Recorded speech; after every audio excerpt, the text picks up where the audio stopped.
इस पर एक तरह से कब्जे के बाद दूसरा कब्जा करने का काम किया गया। ये धर्मनिरपेक्षता नहीं थी, ये एक नरम विभाजन की ओर ले जाने का काम था, एक नरम विभाजन की ओर ले जाने का काम था। लेकिन हमने अब इस कानून में बदलाव किया है ताकि मुस्लिम समुदाय के सभी गरीब से गरीब व्यक्ति का भी इसमें भला हो सके। मुझसे पहले एक मुस्लिम समुदाय के एक सदस्य जो कांग्रेस पार्टी से आते हैं वो अपना भाषण कर रहे थे। मैं उनको ही कहना चाहता हूं, अशरफ, अजलफ और अर्जल, क्या इनमें भी कोई अंतर है? और राहुल गांधी जी से पूछना चाहता हूं, और अखिलेश जी यहां पर पहले ज्ञान बांट रहे थे थोड़ा सा, क्या मुस्लिम समुदाय में भी जातियां हैं? क्या भेदभाव है? क्या छुआछूत है? लाल टोपी वालों का मैं बताऊंगा भी 2017 में जब आपकी सरकार आने से पहले घोटाले कितने थे, एक नहीं अनेक। लेकिन इनके काले कारनामे आज खत्म हो जाएंगे सर। ये विधायक कांग्रेस की तुष्टिकरण की राजनीति का अंतिम संस्कार करने वाला है, मैं विश्वास दिलाना चाहता हूं। This will be the last nail in the coffin of Congress politics of appeasement. अगर आप देखिए, इन्होंने इससे पहले भी पंडित जवाहरलाल नेहरू जी ने पहले तो देश के विभाजन करने में वो काम किया। उसके बाद धारा 370-35 से देकर ऐसे जख्म दिए कि हजारों लोगों की मृत्यु हो गई। लेकिन ये नरेंद्र मोदी जी की सरकार थी जिसने धारा 370-35 को सदा के लिए खत्म करने का काम किया है। ये हमारी प्रतिबद्धता थी मुस्लिम समुदाय की बहनों की ओर। जो ट्रिपल तलाक से निजात दिलाने का किसी ने काम किया तो नरेंद्र मोदी की सरकार ने किया है। आपने तो वायदा किया था कि जो पाकिस्तान, बांग्लादेश और अफगानिस्तान में रह गए हैं उनको वहीं पर पूरा न्याय मिलेगा, लेकिन नहीं मिला। लेकिन उनको भारत में भी आकर अगर उनको नागरिकता देने की बात थी तो आपकी सरकार में 60 सालों में नहीं हुआ। सीएए कानून किसने बनाया? तो वो भी नरेंद्र मोदी की सरकार ने बनाकर वो काम किया है। मैं एक बात और इसमें कहना चाहता हूं, अगर इसमें एक के बाद दूसरा देखा जाए, कांग्रेस ने कहीं ना कहीं और कांग्रेस के सहयोगी दलों ने वोट बैंक के लिए संविधान का सौदा कर लिया है। और ये सौदा ही किया है, तभी तो हमने एक के बाद दूसरे उदाहरण देकर कहा कि आपने कैसे उसको अपना वोट बैंक किया, एटीएम बना के रखा। लेकिन ये जो बिल है ये अन्याय की जड़ पर प्रहार है, और इस प्रहार के बाद सबको न्याय न्याय और न्याय ही मिलने वाला है। हमने कहा है कि प्रत्येक वक्फ संपत्ति रजिस्टर हो, पंजीकृत हो, उसके आंकड़े होने चाहिए और हर झगड़ा कानून के अंतर्गत हल हो, किसी डर और भय के अंतर्गत ना हो। आपको इस बात का क्यों डर है?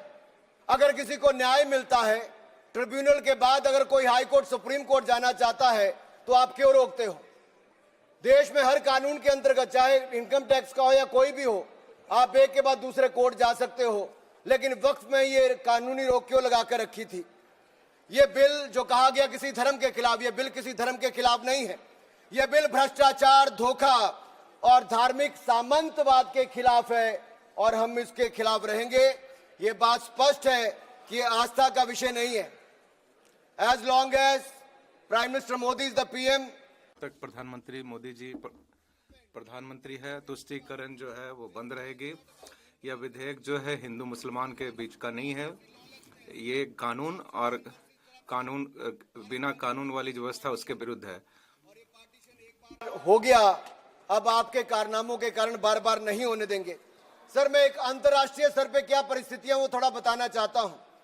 टर्की में 1923 के बाद 1924 में मिनिस्ट्री ऑफ वक्फ इसको एबॉलिश कर दिया गया और वहां पे जनरल डायरेक्टरेट ऑफ फाउंडेशन बना जो रेस्टोरेशन, मेंटेनेंस और यूटिलाइजेशन वक्फ प्रॉपर्टीज का करता है। और ये इसके बाद इसको लोगों की भलाई के काम के लिए पैसा लगाता है। कुवैत में भी ministry of Waqf and Islamic affairs है।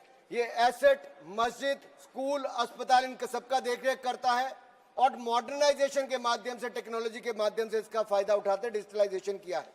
लेबनान में मिनिस्ट्री ऑफ एंडाउमेंट्स और इस्लामिक अफेयर्स देखती है और चैरिटेबल और कम्युनिटी के काम को देखती है। सीरिया में भी मिनिस्ट्री ऑफ वक्फ है जहां पर एप्रोप्रिएट यूज हो, रेवेन्यू हो, चैरिटेबल पर्पस हो, उसके लिए काम किया जाता है। इराक में भी सुन्नी इंडोमेंट और शिया इंडोमेंट ऑफिस है और ये भी सीधा सेंट्रलाइज फ्रेमवर्क के माध्यम से काम करता है। सऊदी अरेबिया में जनरल अथॉरिटी ऑफ वक्फ है जो इंडिपेंडेंट पब्लिक बॉडी है। सिंगापुर में MUIS है जो स्टैट्यूटरी बॉडी है, वो मिनिस्ट्री ऑफ कम्युनिटी डेवलपमेंट के अंतर्गत है। ये वक्फ मैनेजमेंट के डिजिटल सिस्टम के माध्यम से काम करता है। इंडोनेशिया में भी इंडोनेशियन वक्फ बोर्ड है जो इंश्योर करता है अच्छे काम करने के लिए, उनके भलाई के लिए। तुनिसिया में भी, इजिप्ट में भी, रशिया में भी, फ्रांस में इसी तर्ज पे काम किया गया है। लेकिन यहाँ पर ऐसा नहीं किया गया, यहाँ पे इसके खिलाफ ही काम करते रहे। चंद लोगों के हाथ में, राहुल गांधी जी कहते हैं कि चंद लोगों के हाथ में देश की संपत्ति है। राहुल गांधी जी सदन में नहीं, लेकिन मैं उनको बताना चाहता हूं मात्र 200 लोगों के हाथ में अपने वक्फ बोर्ड दे रखे हैं और देश की लाखों करोड़ रुपए की संपत्ति उनको दे रखी है। क्या उनसे छुटकारा दिलाना चाहिए कि नहीं दिलाना चाहिए? क्या आम मुस्लिम को उसका लाभ मिलना चाहिए कि नहीं मिलना चाहिए? क्या मुस्लिम महिलाओं को, बच्चों को लाभ मिलना चाहिए कि नहीं मिलना चाहिए? क्या विधवाओं को लाभ मिलना चाहिए कि नहीं मिलना चाहिए? आप महिला विरोधी क्यों हैं? मुस्लिम विरोधी क्यों हैं? आप बदलाव विरोधी क्यों हैं? ये सवालों का जवाब आपको देना ही पड़ेगा। सर, एक कहावत है जो यहां पर बाहर कहा जाता है कि पता है यहां से बहुत दूर, पता है यहां से बहुत दूर और गलत और सही के पार एक मैदान है। पता है यहां से बहुत दूर, गलत और सही के उस पार एक मैदान है। मैं वहां मिलूंगा तुझे और अगर वक्फ का बस चला तो वक्फ की संपत्ति बन जाएगा। यानी कि जिस पे भी नजर रखोगे वक्फ की संपत्ति बन जाएगा और उसमें से आपको इंसाफ मिल नहीं पाएगा, क्योंकि ऐसी हालत कर दी है। सर, अगर आप देखेंगे वक्फ की सच्चाई क्या है, भारत में ऐसा कौन सा कानून है जिसने आपका घर, आपका मंदिर, यहाँ के आपके पूरे गांव छीन लिए? भारत में कौन सा ऐसा कानून है जिसने आपका घर, आपके मंदिर, आपके पूरे गांव छीन लिए? ये ऐसा कौन सा कानून है जिसके खिलाफ आप कोर्ट भी नहीं जा सकते? ये कौन सा ऐसा कानून है जो संविधान से भी ऊपर है? इसका नाम वक्फ है जो कांग्रेस के समय बना है। सर, इसने गुरुद्वारे हो, मंदिर हो, घर हो, गांव हो, सब पे कब्जा करने का काम किया है। एक तुगलकी भी फरमान है सेक्शन 40, इसमें दान देने वाला किसी भी धर्म का हो सकता है लेकिन देखभाल करने वाला मुसलमान ही होना चाहिए। ये मंदिर में तो ऐसा नहीं है। सरकारें मंदिर का, ये कर्नाटक की सरकार है कांग्रेस की, 450 करोड़ रुपया साल का आप इकट्ठा करते हैं, कहां खर्च करते हैं? कौन जवाब देता है उसका? एक एक रुपए का हिसाब आपको देना चाहिए था। क्या किसी मस्जिद का पैसा आपने लिया? क्या किसी वक्फ बोर्ड का पैसा आपने लिया? लेकिन कर्नाटक में जो घोटाले हुए सर, उसमें इनके राष्ट्रीय अध्यक्ष मल्लिकार्जुन खड़गे जी का नाम भी आता है। जहां पर क्या सर, यही नहीं,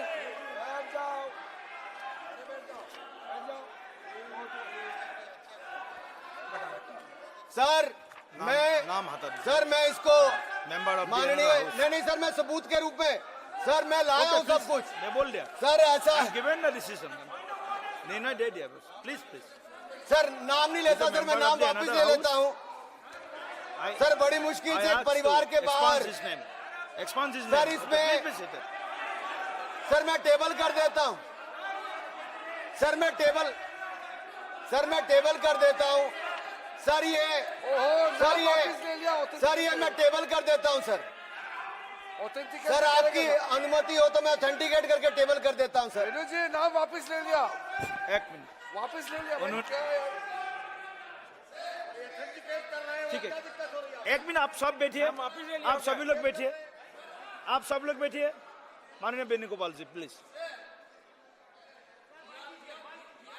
please sir we are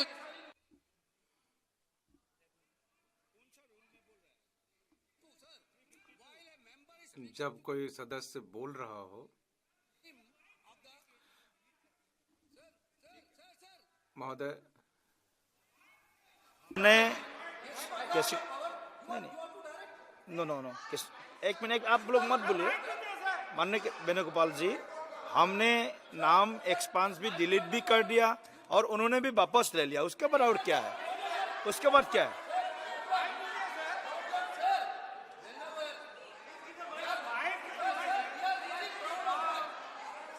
mic दीजिए Give the mic. नाम बुलाइए ना।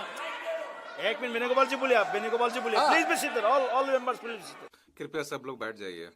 महोदय जब वो बात कर रहे थे तो उन्होंने पूरी तरह से सभा को गुमराह किया, न केवल गुमराह किया बल्कि उन्होंने माननीय जो प्रतिपक्ष के नेता हैं राज्यसभा के, उनका नाम लिया, बहुत ही गलत तरीके से लिया।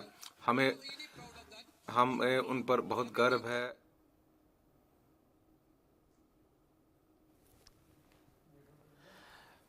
अनुराग ठाकुर उन्होंने वक्फ बोर्ड पर अपनी दलीलें रखते हुए कांग्रेस के राष्ट्रीय अध्यक्ष मल्लिकार्जुन खड़गे का नाम लिया कि उनका भी नाम ऐसे ही एक घोटाले में कर्नाटक में आ चुका है, जिस पर कांग्रेस के सदस्यों की तरफ से जबरदस्त विरोध किया गया। हालांकि पीठासीन अध्यक्ष इस वक्त जो हैं उन्होंने सीधे इस शब्द को एक्सपंज कर दिया। किसी जात का नाम नहीं लिया था, लेकिन आप जाति को लेकर आए हो। और यही नहीं सर, ये रिपोर्ट देखिए, ये विधानसभा, कर्नाटक की विधानसभा में कांग्रेस के एक नहीं अनेक नेताओं के नाम आए जिन्होंने वक्फ की प्रॉपर्टी को खाने का काम किया है, हजारों करोड़ के घोटाले करने का काम किया है। इसीलिए आप लोग पारदर्शिता नहीं चाहते, इसीलिए आप लोग ट्रांसपेरेंसी नहीं चाहते, इसीलिए आप लोग जवाबदेही नहीं चाहते। सर मैं इसको ऑथेंटिकेट करके रिपोर्ट को रखना चाहता हूं। सर यही नहीं, ये तुगलकी फरमान जो थे, मैं कर देता हूं सर, अगर किसी की संपत्ति जिसके ऊपर उन्होंने कब्जा कर लिया हो, सर इसको साबित करने से उनको वक्फ साबित नहीं करना सर। ये जिसकी प्रॉपर्टी है बेचारा, उसको धक्के खाने पड़ते एक से जगह दूसरी जगह के लिए। सर ये आम व्यक्ति के लिए एक अभिशाप है। अगर सरकारी जमीन छीनी जा सकती है, गांव के गांव छीने जा सकते, तो आप कल्पना कीजिए आम इंसान की प्रॉपर्टी को कैसे किया जाएगा। सर नो ऑब्जेक्शन सर्टिफिकेट लेके जाना पड़ता है। सर वक्फ का साम्राज्य इतना बड़ा हो गया कि 9 लाख एकड़ जमीन जो लाखों करोड़ की है। सच्चर कमेटी कब बनी? आपकी सरकार के समय बनी। 2006 में उसकी रिपोर्ट आई। आप क्यों हाथ पे हाथ धर के बैठे रहे? क्यों बैठे रहे? उन्होंने कहा था कि साल का 12,000 करोड़ रुपए की आमदन हो सकती है। पिछले 20 सालों में 2.5 लाख करोड़ रुपए की आमदन हो गई होती। आमदन होती तो मुस्लिम महिलाओं का, बच्चों का और मुस्लिम समुदाय का भला हुआ होता, लेकिन कांग्रेस पार्टी ने भला कभी चाह ही नहीं मुस्लिम समुदाय का, केवल वोट की राजनीति करके रखा। सर ये कितनी है? मॉरिशियस जैसे 2 देश, उसके बराबर वक्फ बोर्ड की जमीन है। सिंगापुर जैसे 5 मिनट और मैं खत्म कर रहा हूं सर। मालदीव जैसे 12 देश, उसके बराबर वक्फ बोर्ड की जमीन है। सर लालू प्रसाद यादव जी जो सदन के सदस्य नहीं लेकिन आपकी सरकार में मंत्री थे, तब उन्होंने कहा था पटना की डाक बंगले की जमीन भी वक्फ बोर्ड खा गया, सरकारी गैर सरकारी जमीनें वक्फ बोर्ड खा गया। ये किसी और ने नहीं, लालू प्रसाद यादव जी ने कहा था। आप उस पर क्या कहना चाहते हो? ऑन रिकॉर्ड के पे कहा है। गरीब मुसलमान भी सर इस कानून का शिकार रहे। सर राजस्थान में रामगंज में वक्फ बोर्ड द्वारा मुसलमानों की जमीनें खाली करा दी, मुस्लिम महिला मर गई। उत्तर प्रदेश में लाल टोपी वालों की सरकार में, सर ये लाल टोपी के काले कारनामे उत्तर प्रदेश में देखे हैं। इनके उस समय के मंत्री ने सैकड़ों एकड़ जमीन खा गए वहां पे बैठ के आप लोग। सर यही नहीं, काले कारनामे इनके और भी हैं सर। मैं सर ये सारा आपकी इजाजत से, सर ये मुस्लिम विरोधी भी है, महिला विरोधी भी है, पसमंदा विरोधी भी है, अहमदिया विरोधी भी है, गोरिया विरोधी भी है। सर यही नहीं, प्लीज बैठिए, प्लीज बैठिए। सर यही नहीं, आपका बारी आएगा, आप ये बोलिएगा। गरीबों के उत्थान के लिए तब भी कुछ नहीं कर पाए सर। आप बैठिए सर ठीक रिकॉर्ड रखने का इन्होंने कुछ नहीं किया सर। हम क्या कहते हैं, शिया हो, अहमदिया हो, महिला हो, पिछड़े वर्ग के मुस्लिम समुदाय के लोग हो, उनको इसका सदस्य बनाइए। आप क्यों उसको इसका सदस्य नहीं बनाना चाहते? आप मुस्लिम समुदाय में भी जातिवाद करते हो, उनके भी पिछड़े मुसलमानों को नहीं रखना चाहते।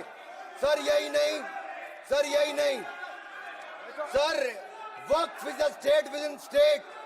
ये मुसलमानों का हक मारने का काम किया गया सर। यही नहीं सर, मैं आपको बताना चाहता हूं, जीरो अकाउंटेबिलिटी है वक्फ बोर्ड की, जीरो अकाउंटेबिलिटी। कैसा क्यों है सर?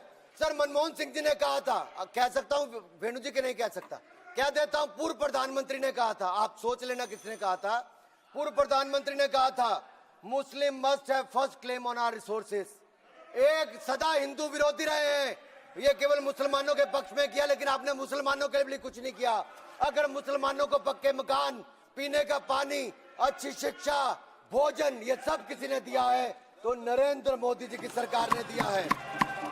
धन्यवाद। यही नहीं सर 3 मिनट में और सर खत्म कर रहा हूँ। 1 मिनट में खत्म कीजिए। सर 1 हो नहीं पाएगा सर। सर सर ये देखिए सर, ये देखिए सर, मैं रिपोर्ट लाया हूं सर, कहां से कहां तक इन्होंने, सर कहां से कहां तक इन्होंने राज्य दर राज्य कैसे हिंदुस्तान की जमीनों पे कब्जा किया है। सर सर ये देखिए सर, आंकड़े आपको दिखाते हैं, एक राज्य नहीं सर, केरल में, सर केरल में ये कहते तो हैं कि ये वायनाड के बेटे हैं बेटी हैं, लेकिन वहां पे भी वक्फ का कहर जारी है सर। पापी वोट बैंक का सवाल है, आप वायनाड में भी चुप रहते हो, कुछ करते नहीं हो, और वायनाड का रहनुमा कहने वाली आज गायब है और गायब है, और वहां पर भी उनकी संपत्तियों पर हो रहा है सर। इसलिए चर्च ने भी कहा सर, केरल में तो रोज ऐसे हो रहा है सर, बेलगाम हो चुका वक्फ बोर्ड, किसानों मजदूरों हिंदुओं की जमीनों को इविक्शन नोटिस दे रहा है सर। एर्नाकुलम में सर 404 एकड़ जमीन पर दावा ठोक दिया है, 604 पिछड़े ईसाई और हिंदू परिवारों के घर छीन लिए। त्रावणकोर में सर राज परिवार की जमीन खा गए। केरल में कांग्रेस और वामदल ने मिलकर बिल पास कर दिया। कर्नाटक में 15,000 एकड़ की कहानी में आपको बता चुका हूं। तिरुचिरापल्ली में सर इन्होंने एक गांव में 1500 साल पुराने प्राचीन मंदिर के साथ लगती जमीन सर, इस पे कब्जा करने की बात कही सर। सूरत के नगर निगम में सर मुगलों की संपत्ति बताने का काम किया सर। नगर निगम को भी सर बेट द्वारका के 2 द्वीपों पर दावा ठोक दिया है। क्या भगवान कृष्ण से पहले इस्लाम धर्म आ गया था? क्या भगवान कृष्ण से पहले इस्लाम धर्म आ गया था सर? यही नहीं, कल क्या आनंद भवन और नेशनल हेरिटेज पर आकर, मैंने अभी बार सुना था कि आनंद भवन और नेशनल हेरिटेज पर वक्फ बोर्ड अपना दावा ठोकने वाले हैं, तो दे दोगे क्या? और यही नहीं सर, एएसआई संरक्षित स्मारकों पर भी सर यही नहीं सर, कर्नाटक में 53 ऐतिहासिक स्मारकों को वक्फ संपत्ति घोषित कर दिया है सर। यही नहीं सर, हम्पी सर्कल में 6 ऐसा संरक्षित कर लिया सर। यही नहीं सर, एएसआई के 120 प्राचीन स्थानों पर भी इन्होंने ऐसा किया है सर। ये किसान कल्याण की तो राहुल जी बात करते हैं, लेकिन कर्नाटक में इनकी सरकार में 15,000 एकड़ जमीन किसानों की छीनने का काम आपकी सरकार में आपके वक्त में किया है सर। ये किसान विरोधी है, ये महिला विरोधी है, और मैं इन सबसे कहना चाहता हूं सर, ऐसे काम नहीं चलेगा। ये कहते हैं कि पुराने कानून के तहत न्याय मिल जाएगा सर, न्याय नहीं मिलता सर। एक मिनट सर, आप देखिए वक्फ की आय जो 12,000 करोड़ रुपया साल होनी चाहिए थी, आज 1 करोड़ 30 लाख रुपया रह गई है। कौन खा रहा है पैसा वक्फ बोर्ड का? कांग्रेस के नेताओं के नाम आते हैं सर। यही नहीं, पश्चिम बंगाल में 1100 करोड़ रुपए का, तमिलनाडु में 2000 करोड़ रुपए का, महाराष्ट्र में हजारों करोड़ रुपए के घोटाले हुए। इन सब की सरकारों में कहे गए, मैं सारे सबूत लाया हूं, सारी रिपोर्ट्स लाया हूं। आपका अनुरोध करता हूं सर कि सारे के सारे ऑथेंटिकेट करके मुझे रखने का मौका दिया जाए।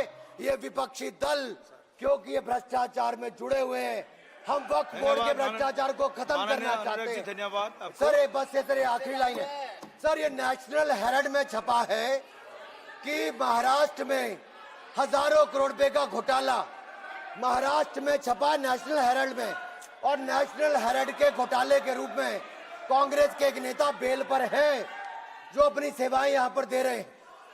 उसी नेशनल हेरिटेज में लिखा गया है ये कांग्रेस पंचतंत्र का वो बंदर है जहां रोटी के बंटवारे के नाम पर ये सारी रोटियां खा जाते हैं सर।